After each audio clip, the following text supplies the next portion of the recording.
Okay, so in this video, we're going to talk about a really important concept, which is that of Lagrange multipliers. And I'm just going to switch to my iPad very quickly so that we can see the slides.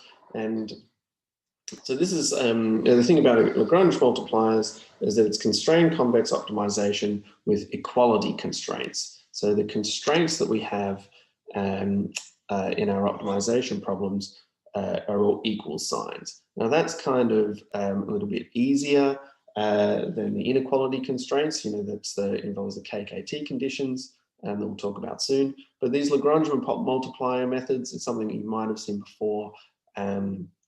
It's a useful formalism and something that we'll build on to talk about inequality constraints later on. So what I'm going to do is I'll state the problem and then I'll give you a few examples of problems with Lagrange multiplier method with equality constraints. I'll talk through a couple of them. I'll leave most of them for you to work through yourself because they're well described in the notes. And then we'll have a little bit of a talk about what the method means.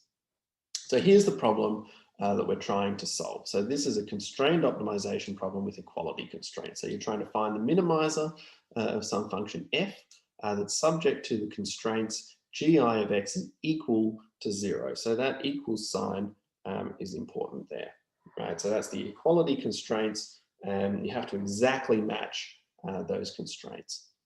So f and g are differentiable functions here. Note that these functions don't actually need to be convex, right? Like, unlike what we've been talking about in previous videos, we don't actually need the functions to be convex here. They're just differentiable functions. Okay, so the method that we use to solve this is called the Lagrange multiplier method, and basically what this method does is it takes these constraints, it takes these GIs that all have to be equal to 0, and then it creates a new cost function h, where basically I tack these equality constraints onto the end with some new parameter in there that's called the Lagrange multiplier.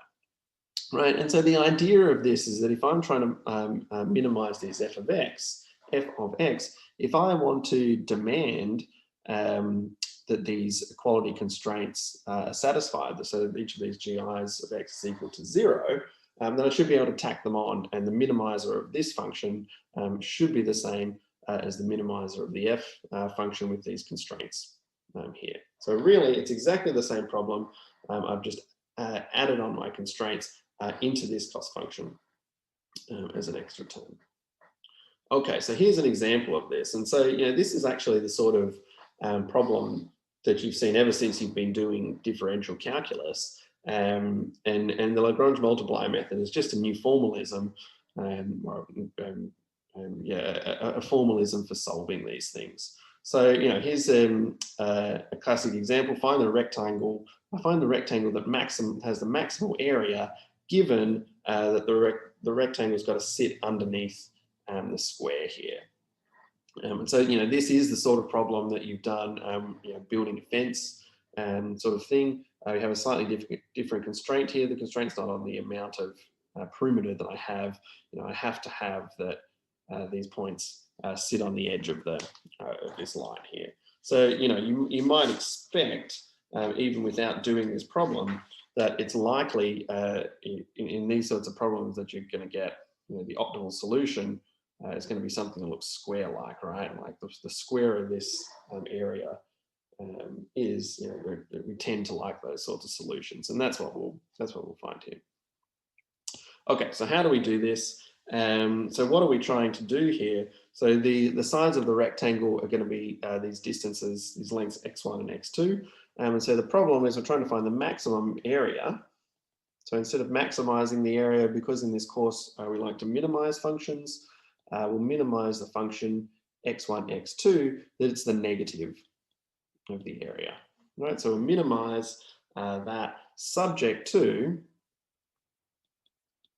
the width and the height of these have to lie on this, you have to sit on this line here, right, on this line, and you can figure out the equation of that line which is going to be that x1 plus x2 is equal to 1, and I don't want to have negative solutions here, so x1 and x2 have both got to be greater than or equal to 0. So that's my problem, right? So I'm minimizing this cost function, that's the area, subject to this constraint, such that the width and the height of this thing have to lie on that line x1 plus x2, or x plus y equals 1, right? So how do we do this with the Lagrange multiplier method? So what we do is we take our function f of x and we create a new cost function that's got a lambda in it now, and that lambda is going to represent our constraint. So this is going to be f of x1, x2. F of x1, x2 is negative x1, x2 plus lambda times my constraint, right? So this is going to be lambda times x1 plus x2, take away 1, and multiplied by lambda. That's my Lagrange multiplier function. Right? And now the method says the minimizer of this is going to be when dh dx1 is equal to dh dx2 is equal to dh d lambda when they're equal to 0. So when all three of those partial derivatives are equal to 0, that will find me the minimizer subject to this constraint. So all we have to do is we have to differentiate this and set everything equal to 0. So dh dx1 is going to be negative x2 plus lambda, right? And that's got to be equal to 0. Dh dx2 is going to be negative x1 plus lambda, and that's got to be equal to 0. Dh d lambda, so differentiating with respect to lambda, is going to give me back exactly the constraint. Right, so x1 plus x2 take away 1 has got to be exactly equal to 0. And that's exactly just satisfying that constraint, right? And that should be the case. That's always the case with the Lagrange multiplier problems, because we have to exactly satisfy that constraint. So that's a system of linear equations. Right, so I've got 3 equations in 3 variables. I should be able to solve AX equals B. You could do that in MATLAB, or you can do that by hand if you want. The solution turns out to be x1 equals x2 equals lambda equals 1/2, as you might have expected if you just sort of try to guess at the solution here without doing anything. So this the optimal area rectangle here is that one. Right, that is a square, and that's what you sort of expect.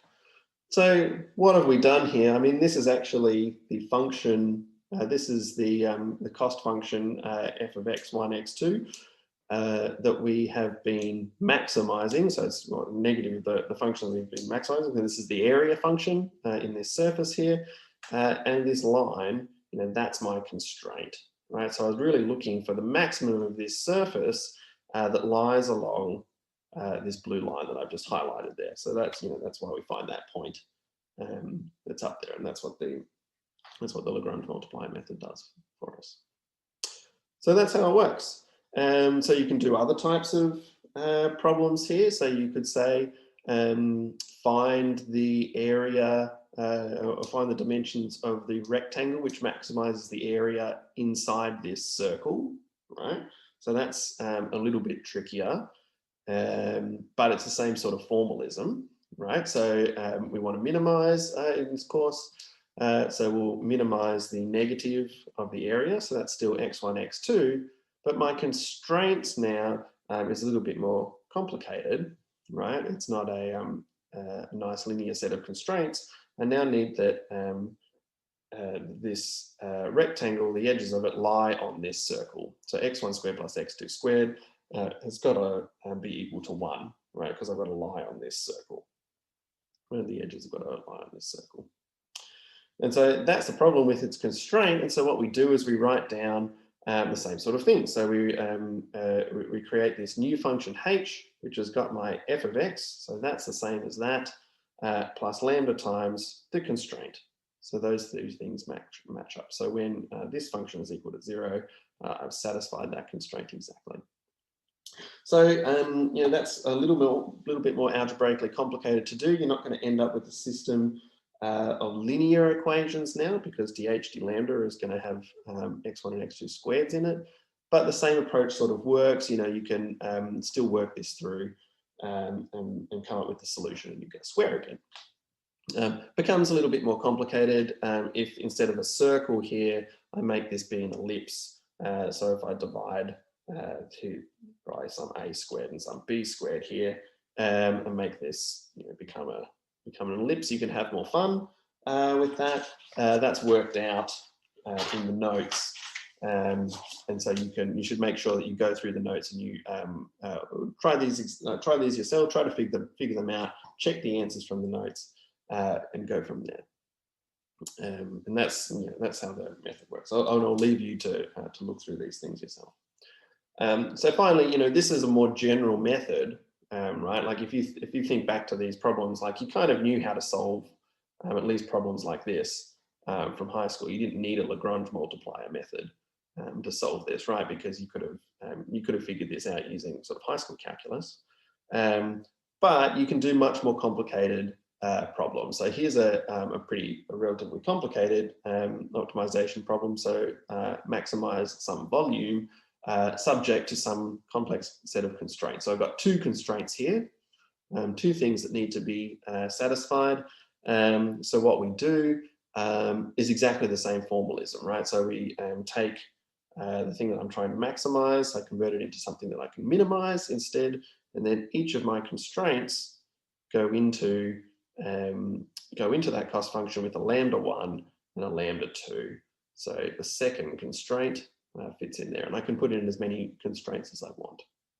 And then the process works the same. So I differentiate h with respect to x1, x2, x3, differentiate with respect to lambda1 and lambda2. We'll get 5 equations then, and those are the equations. So 5 things I set equal to 0, and then you would have to solve those 5 equations. You know, that's really not nice to do now, right? Like, so it's not clear how you solve that. You still need algorithms to now solve this system of equations, because this is now a non-linear set of equations that's quite ugly. It's got all these non-linear terms all over the place. But the formalism is there, and we can be guaranteed this will find us the minimizer of that function subject to these constraints. So that's what I want to say about it. So you don't necessarily get the solution without using some sort of algorithm, without needing to do some complex work, but it gives you a formalism for solving any of these problems that have equality constraints. Okay, so that's the Lagrange multiplier method. Just a couple of comments about this. So, you know, demanding that all of these partial derivatives of my new cost function h, demanding that they're equal to 0, if you chase it through, that means that I'm demanding that the derivative of f's with respect to xi are equal to negative lambda of the derivatives of the constraint functions. And that's because of the way I set up this cost function. So, solving the problem requires this result here. And actually, a more concise way of putting that, I've written that with index notations, but I'm really saying that the gradient of f is equal to negative lambda times the gradient of g, where g is my constraints, my vector of constraints here. And so that's actually a really important point about these things. So you can see that, here's an example where the brown lines represent level curves of my cost function f, right? So the overall minimizer of that is somewhere in the middle here. And my constraint g is the circle here. So I'm trying to minimize over this region, minimize the the brown function over this region, but subject to being on this blue line here, right? And so the minimizer of that is going to occur here. And the thing that you notice is that at this minimizer, the gradient of f, right? So that's the direction of steepest ascent at this point, away from the minimizer, has got to be equal to, you know, the negative, a scaled version of the gradient of the cost function. Sorry, of the constraint here. So, you know, this is the fact that this vector and this vector point in opposite directions. That's not an accident, right? Like that's actually an important fact here. So if I find all the minimizer, all the on the minimizer on the constraint, all of the gradients here. So yeah, everyone on the constraint. If I find the gradients and the directions of all of these directions here, then at the minimizer, you know, that direction points in the opposite direction to that, and that's an important result. And actually, this little result here, when we take the next step and start to talk about constrained optimization with inequality constraints, that point becomes really important.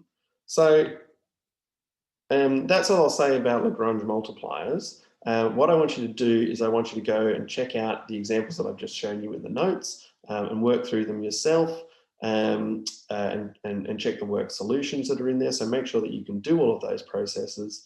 Yeah, and then we'll move on to talking about inequality constraints. So where we have looking for the minimizer in some region rather than, you know, exactly on some curve, which will be the KKT, the Kruskal-Tucker conditions. Just finally, you know, Lagrange multipliers for us as a method for solving constraint optimization problems. I should mention that they're really important in other parts of science. So in physics, so in mechanics, there's a whole field of Lagrangian dynamics. So you can solve lots of mechanics problems, lots of dynamics problems by constraining yourself to the fact that, you know, like energy is conserved and things like this, and actually writing down constraints like that gives you a whole other way of doing physics problems. Yeah, it also comes up in finance and in economics as well, in subjects like shadow prices, sorry, when you're looking for the optimal value of some economic function as you change economic constraints. So this stuff actually comes up all over the place. What we're going to do next is we'll extend it to a slightly more general case where instead of having equalities, we'll have inequalities, which will be a bit trickier, but we use some of these same ideas.